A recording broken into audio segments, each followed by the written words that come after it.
एक कंडीशन है जिसका नाम है BPD, borderline personality disorder. Yes. मैंने सुना है कि ये कंडीशन बहुत ज़्यादा कॉमन बन रही है शहरों में, स्पेशली भारतीय यस। शहरों में। यस। थोड़ा सा इस कंडीशन के बारे में बताइए। एंड आई अज्यूम कि जब आप बताओगे इस कंडीशन के बारे में, बहुत सारे लोगों को लगेगा कि यार मुझे भी BPD है, तो वो लिमिटेशंस ऑफ द कंडीशंस भी दे दीजिए। देखिए, हम सबका एक पर्सनालिटी होता है। हाँ। ठीक है, तो कोई हमारा जो पर्सनालिटी है, पहले तो हम ये समझ लेते हैं कि it's a sum total of everything, जो भी हमारे चाइल्डहुड एक्सपीरियंसेस हैं, रिलेशनशिप्स हैं, एजुकेशन है, फाइनेंशियल स्टेटस है। ठीक है, तो वो एक पर्सनालिटी इंसान का कंसोलिडेट हो जाता है। तो जब आपने बोला BPD यानी कि बॉर्डरलाइन पर्सनालिटी डिसऑर्डर, तो ये एक हमारे पास अलग अलग क्लस्टर्स ऑफ पर्सनालिटी हम बोलते हैं साइकेट्री में, है ना। जैसे क्लस्टर A हो गया, B हो गया, C हो गया। तो ये क्लस्टर B के अंदर फॉल करता है। इसमें क्या होता है कि मूड काफ़ी ज़्यादा स्विंग करता है, फ्लक्चुएट करता है। व्हेन आई से दैट, तो एक दिन में भी मल्टीपल टाइम्स फ्लक्चुएट करता है, और गुस्सा बहुत जल्दी आता है। ऐसे कंडीशंस में देखा गया है कि लोग कंक्लूजन पे जल्दी जंप करते हैं एजम्पशंस बना के, rather than actually checking what went wrong और फैक्ट क्या था। वो चीज़ें नहीं उतना ज़्यादा वो लोग नोटिस कर पाते हैं। ब्लैक एंड वाइट थिंकिंग बोलते हैं इसको, ये कॉग्निटिव डिस्टॉर्शन समझ लीजिए कि ऑल और नन काइंड ऑफ रिस्पॉन्स है। या तो आप मेरे लिए अच्छे हैं तो आप मेरे लिए बहुत अच्छे हैं, you are everything to me और वर्ल्ड टू मी। अगर आपने छोटी सी भी कोई चीज़ बोल दी या कर दी, ऑफकोर्स नोइंगली और अननोइंगली, ठीक है, इंटेंशनली या अनइंटेंशनली, जो मुझे बुरी लग गई, then you will become the worst person for me. I will stop talking to you completely, है ना। तो मैं आपको कम्प्लीटली कट ऑफ कर दूंगी। ऐसे पर्सनालिटी डिसऑर्डर्स में देखा गया है बहुत प्रॉमिस्कुअस बिहेवियर होता है, मल्टीपल रिलेशनशिप्स होते हैं, मंकी बारिंग बोलते हैं इसको। एक रिलेशनशिप अच्छा नहीं चल रहा है तो तुरंत पहले बैकअप रिलेशनशिप ढूंढ लेंगे, फिर इसके साथ ब्रेकअप करके hop on to the next relationship, and so on and so fourth.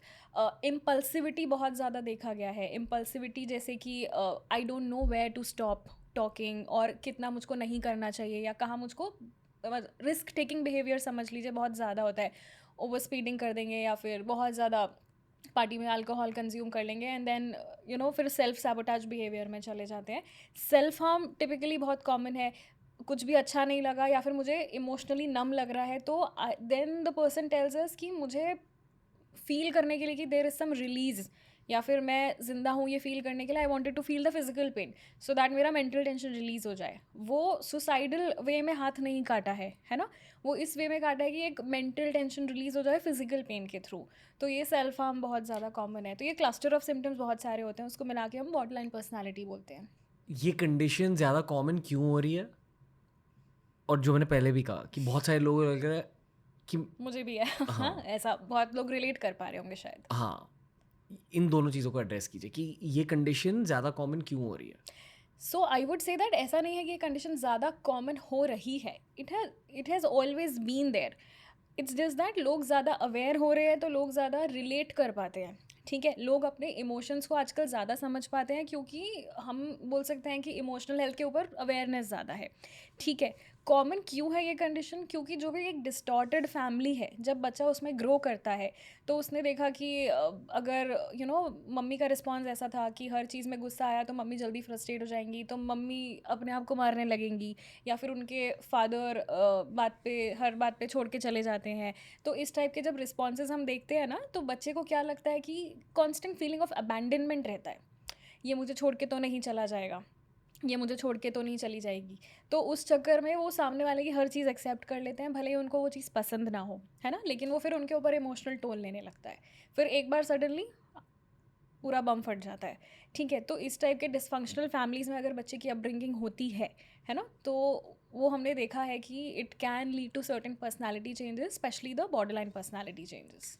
मेरे आसपास के कुछ लोगों के ब्रेकअप्स और डिवोर्सेस हुए हैं BPD की वजह से। या that is Y am saying कि इमोशनल डिसरेगुलेशन बहुत ज़्यादा रहता है, कि छोटी सी चीज़ बहुत ज़्यादा बुरी लग सकती है, छोटी सी चीज़ बहुत ज़्यादा हर्ट कर सकती है, छोटी सी चीज़ वर्स्ट पॉसिबल आउटकम, मतलब वो इंसान वर्स्ट पॉसिबल आउटकम सोच सकता है, and they have a distorted way of thinking and seeing things. तो वो अजम्पशंस बनाने लगते हैं, and that is why they jump to conclusions based on that assumptions. Protocol क्या होना चाहिए?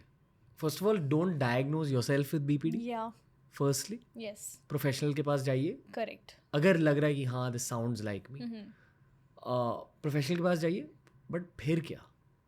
देखिए, बॉर्डरलाइन पर्सनालिटी ट्रेट्स हो सकते हैं, जैसे कि अगर थोड़े बहुत ट्रेट्स हैं तो वो बहुत ज़्यादा डिसफंक्शनैलिटी नहीं लाता है आपके पर्सनल लाइफ, प्रोफेशनल लाइफ या रिलेशनशिप्स में। तो अगर बहुत ज़्यादा ट्रेट्स हैं तो हम उसको फिर बॉर्डरलाइन पर्सनालिटी डिसऑर्डर बोलेंगे। तो एक थेरेपी होती है DBT, डायलेक्टिकल बिहेवियरल थेरेपी, तो वो यूजुअली BPD पेशेंट्स के लिए करी जाती है। एंड अगर emotional dysregulation, specially the sadness and the mood swings and the anger outburst बहुत ज़्यादा होता है, तो फिर हम एक एंटी इम्पल्सिव मेडिकेशन और एक मूड स्टेबलाइजर भी ऐड करना कंसिडर करते हैं। इन मेडिकेशन से लॉन्ग टर्म में कुछ बदलता है? ये कॉमन कॉन्वर्सेशन बन चुकी है, ये डिनर टेबल कॉन्वर्सेशन बन चुकी है कि विल एंग्जाइटी मेडिसिन या will mental health medicine affect my mind in the long term? So we have to understand, एक तो ये कहाँ से इधर उधर से लोग इन्फॉर्मेशन सुन लेते हैं कि एक बार मैं खाऊंगा तो ज़िंदगी भर खाना पड़ेगा, उसके बिना मैं ठीक नहीं हुआ। It's not how it works in the first place. अगर आप एक प्रॉपर मेंटल हेल्थ एक्सपर्ट या अपने साइकियाट्रिस्ट के पास जाएंगे, वो आपके कंडीशन को डायग्नोस करेगा। अगर उनको लगता है कि इस पर्सन को मेडिकेशन की ज़रूरत है तो ही वो मेडिकेशन देंगे, और वो नींद की दवाई नहीं दे रहे हैं। हम पता नहीं है कहाँ से पूरी दुनिया में मिसकंसेप्शन है कि साइकियाट्रिस्ट के पास जाएंगे तो नींद की दवाई देंगे, right? It is not that. Anxiety है तो एंटी एंग्जाइटी दी जाएगी, डिप्रेशन है तो एंटी डिप्रेशन दिया जाएगा, ठीक है? मूड स्विंग ज़्यादा हो रहा है तो एक मूड स्टेबलाइजर दिया जाएगा, इम्पल्सिविटी ज़्यादा है तो एंटी इम्पल्सिव एजेंट दिया जाएगा। अब दवाई कब दे तो एज अ डॉक्टर? देखिए, एक कट ऑफ हम समझते हैं कि पेशेंट बिल्कुल भी मैनेज नहीं कर पा रहा है साइमल्टेनियसली, पेशेंट के आसपास जो भी है, द फैमिली मेम्बर्स और द पार्टनर, ठीक है, नाउ उनकी भी मेंटल हेल्थ अफेक्ट होने लगी है, right? The care giver burden इसको हम बोलते हैं, ठीक है? तो या फिर उसको सेल्फ हार्मिंग थॉट्स आने लगे हैं कि अब उसको मतलब सुसाइडल थॉट्स आ रहे हैं, the person doesn't want to live, that is clearly the indication कि हमको दवाई देना पड़ेगा, राइट?